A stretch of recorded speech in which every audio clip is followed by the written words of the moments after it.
Hey dudes and dudettes, Mr. Theorist here and welcome back to another episode of Let's Chat About. As you know, this series is me sitting down and basically giving you a rundown of a movie I like, telling you the plot, the ups and the downs, and then giving it over a rating. At the moment, we are currently going through all of the Saw films to build up to Jigsaw, where I'll be doing a Ramble reaction review. This time, we're on Saw 4. Let's do it. As you guys know from my other videos, that I'm a massive fan of these films. Like, massive. And I rewatched Saw 4 just to give my brain a rehash of everything yesterday. And I noticed in another video that Saw 1 is my favourite, but after rewatching 4, like, I might have to rethink this, because watching it again, it's probably been a couple of years since I've seen Saw 4. Since doing this channel, I'm more analysing movies and I'm looking more at it from a production side of things rather than just, ooh, it's pretty kind of thing. And damn, Saw 4 is one of the best ones. As I stated in my last video, that you can kind of divide the Saw trilogy, the Saw saga, should say, into two trilogies, and plus there's an extra one. And now divide where those trilogies are. Like, you got the first three, that's clearly the Amanda trilogy. And then you've got 5, 6 and 7, which is the Hoffman trilogy. And Saw 4 definitely feels like this in-between movie, but it does it really well.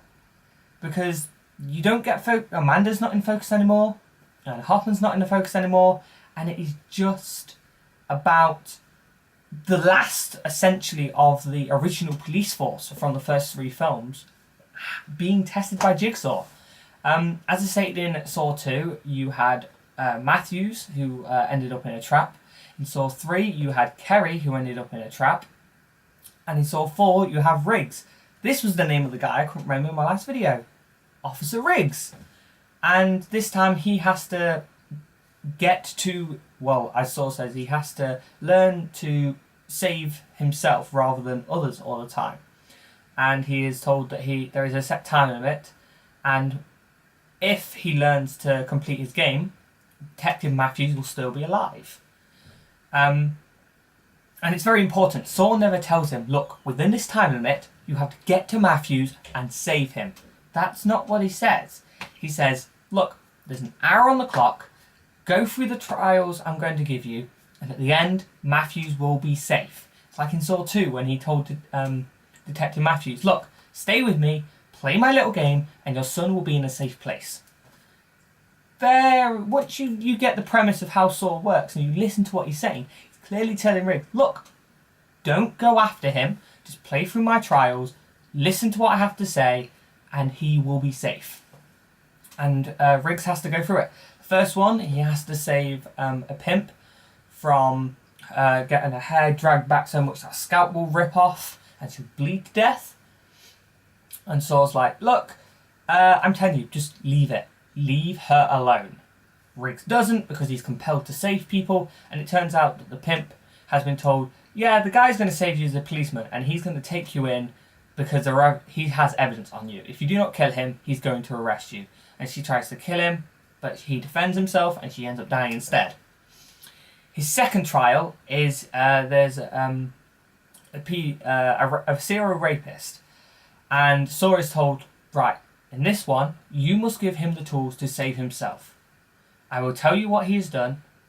You will put him in a trap and you will walk away. And Riggs does this. He manages to understand what he's meant to do, which takes him one step closer. And his third trial is he's told, look, now you've seen a trap play out and I told you to leave it. You played a trap out. Now this is post-trap, and you basically just got to look and see what my results are. This woman is changed from it, and it's a woman who has been abused by her husband, and she has poles through her. It's just through parts to where she can survive through her body, but it's through vital parts on her husband. She pulls it out, she'll kill her husband and save herself. And it seems like Riggs is beginning to understand. He's getting there, and he sees on the clock he's got just enough time, and he's like, okay, I can make it to Matthews. Then at the same time, the other storyline that's going off is there are two new FBI agents who have turned up on the scene, Strom and Perez. And you find out that Kerry has been liaisoning with these two characters, and she suspects that there are two agents who are in trouble. And also, Perez and Strom believe that someone in the department is working for Jigsaw, as well as Amanda Young.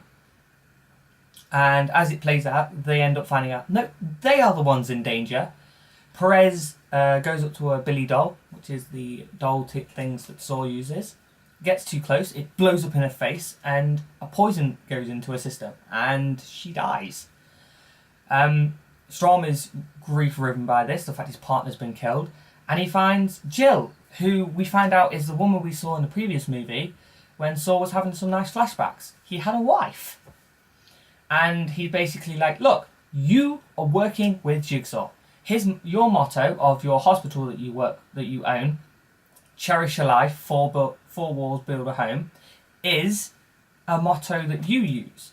And she's like, no, when my husband became Jigsaw, he left me. I have nothing to do with it. And Strom is really going at her with this.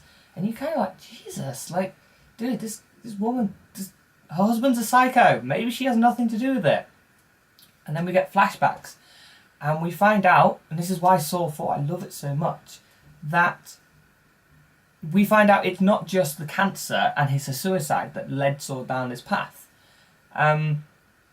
It was the fact that he lost a child. Jill was pregnant, and a drug dealer who broke into the hospital caused the death of his child, and he got revenge. Then it was kind of one of the things that spiraled him down to Jigsaw. He found out he had cancer, tried to kill himself, didn't work. Then he decides, you know what, screw it, I'm going to test people. And it's the beginning, and we see him begin to build a trap. He didn't get the right medication to keep the guy knocked out, and he woke up halfway through constructing. And he's like, look, you're ugly. You cause death to everyone around you. Here's some knives. There's a pressure pad on the other side. If you push yourself through the knives, cutting your skin, showing us the evil on the inside, and push the pressure pad, you will be released. But we find out that Saw has no intention of this guy releasing. So even though he gets out, he's like, now come and get me. And the guy lunges at him, but there's barbed wire and he gets trapped and he dies from it. And we see that this is the only time Jigsaw creates a trap that, no, he wasn't going to survive this. He killed my son, he's going to die for it. And it's like, ooh, okay. But it's kind of a trial for Jigsaw learning what he must become. And yeah, then the rest of the movie plays out. Riggs gets to Matthews and he breaks in the door. But you find out, no, the whole point was that you weren't meant to break through that door because the door is chained to, it's got a chain to it, which is tied to 2 ice blocks. You break through the door, Matthews' head gets smashed, Matthews dies. Riggs gets shot because Matthews is given a gun, saying if he comes through that door before the time, you shoot the person who comes through it. Riggs is shot, he's dying. The other guy who's in the room, who's also being forced into a trap, his name is Art Blank. He also gets shot, so he's dead. Riggs is bleeding out. Matthews is dead. And you find out the other guy who is tied down next to Matthews, who, if Matthews dies, he'll be electrocuted, is Hoffman. And it's like, wow, Saw's just wiped out the entirety of the police force, apart from the new FBI agents. But instead, Hoffman stands up, walks over to Riggs, pulls out the electronics from all the computer stuff that was happening in that room, looks to Riggs and goes, game over. Shuts the door. And we find out friggin' Hoffman is Saw's new apprentice. Now, in Saw 3, in my video, I said that I saw a hint. And it was way before I watched Saw 4. I watched Saw 3, and there's a moment where Hoffman picks up a piece of evidence, and you see him pocket it. It's slightly in the background, because you're meant to be focusing on Kerry and Riggs as they're having a conversation. But Hoffman's there, pocketing evidence, and he's like, that's dodgy. Maybe he's got something to do with it. Find it in Saw 4. Yes, he's Saw's new apprentice. All the times where Amanda would have needed help putting someone into a trap, Hoffman was there. And in the next few films, we find out how early on Hoffman has been working with Saw. And the movie ends as it began, because I forgot to mention this, is the opening scene is an autopsy, Jigsaw's autopsy. And on the production side of things, if you listen to commentary, you hear that they built this entire fake Toby Bell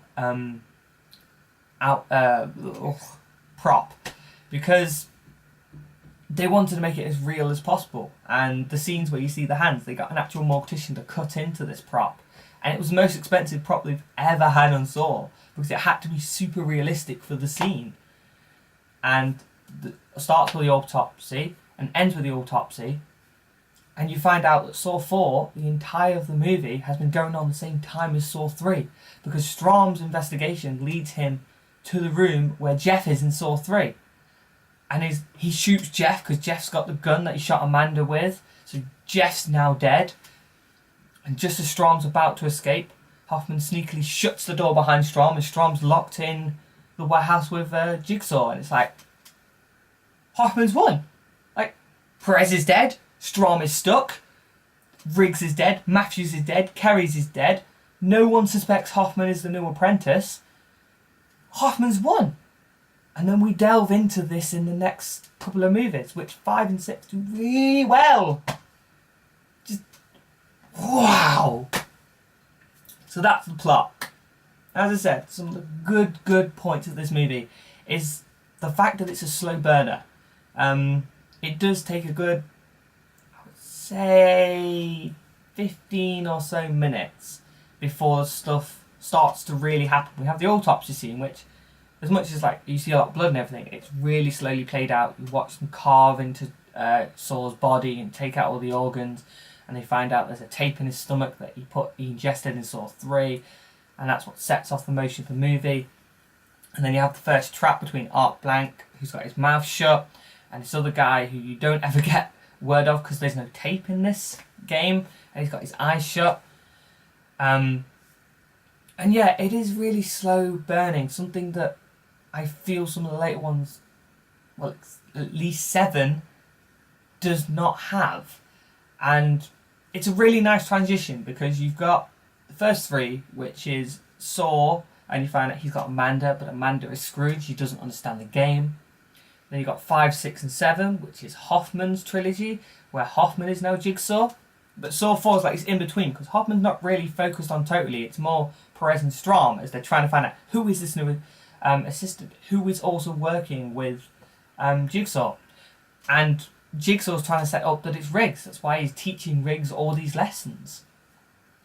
And yeah, it's, rewatching it, it's beautiful. Saw 4 is probably, I would say, one of the top 2 movies. Like, if I get rid of Saw 1, because I always feel Saw 1 is better because it sets up the whole universe and the ending is as mind-blowing. Yeah, I would say 2 and 4 beat 3. As much as I love 3, they definitely do. Any bads? Well, the bad elements of this movie is you are kind of meant to see Art Blank all the way through. But every time you see him, he's got a different haircut. And the movie is kind of setting up that Art Blank might be the new apprentice, because he's there with Matthews and Hoffman in that main trap room that Riggs is meant to get to. And he survives the first trap. They find out he is the lawyer of Jigsaw and a partner to Jigsaw when he was doing lots of his engineering work. And Strom is compelled that it's Art. But you never really recognise him because he's always got a different haircut. That's the only thing I can really pull away from. And also, they thrust this whole subplot that was meant to be happening about Kerry being an undercover agent for the FBI. And it's like, you don't notice any signs of that. It's, but the goods. God damn. Just apart from the autopsy that cost them so much, there is something else that is iconic to the Saw franchise, personally for me anyway, is their transition shots when they go from scene to scene. Now in Saw 2, you have this great one where Matthew steps from his bedroom into a crime scene, and they did it quite literally by having a wall that would come in and out. So as he comes across, they move the wall, he steps across, and they move the wall back. So the background, you can't really see where the bedroom was.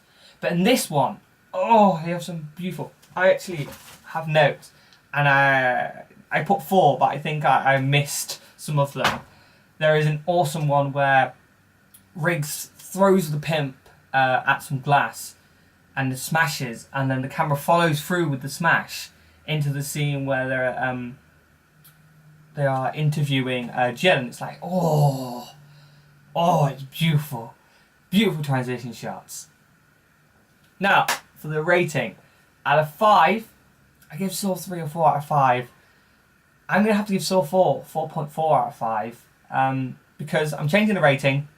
Instead of me saying 5 is, that's what proper movie standards is, I'm going to do, out of all the Saw franchises, and give them a 1 to 5, stating wise of best ones to watch is only 5 for category. Ones that you can kind of like, with, will be the 3, 2, and the one you should most definitely avoid, but unfortunately, if you want to fully understand the Saw films, you have to watch it, the 1. And there is one that's going to be in the 1 category, which you probably all know by now. Yeah. Anyway, guys, I hope you have enjoyed this video. I thoroughly enjoyed doing it, and I thoroughly enjoyed watching Saw 4. I feel I want to go back and watch it, because, I love the Saw franchise. And I'm looking forward to doing the rest of these movies. And I'm on the fence about Jigsaw still. I keep seeing the trailer and being like, am I going to join this? Am I not? Is it going to disappoint me like 7? Is it going to be good? Really on the fence. And when the other guy does it with me, hopefully if he does, I'll be interested to see what his thoughts are as someone who has seen the Saw films, but not as massive as a fan as me, and his view on it. Anyway, guys, hope you enjoyed this video. If you have, hit the like button. Comment, tell me what you think. Which is your favourite Saw film? And if you would, guys, please subscribe to the channel. And if you already have, invite your friends. Ask them to subscribe. And until next video, guys, I'll catch you all later. Bye!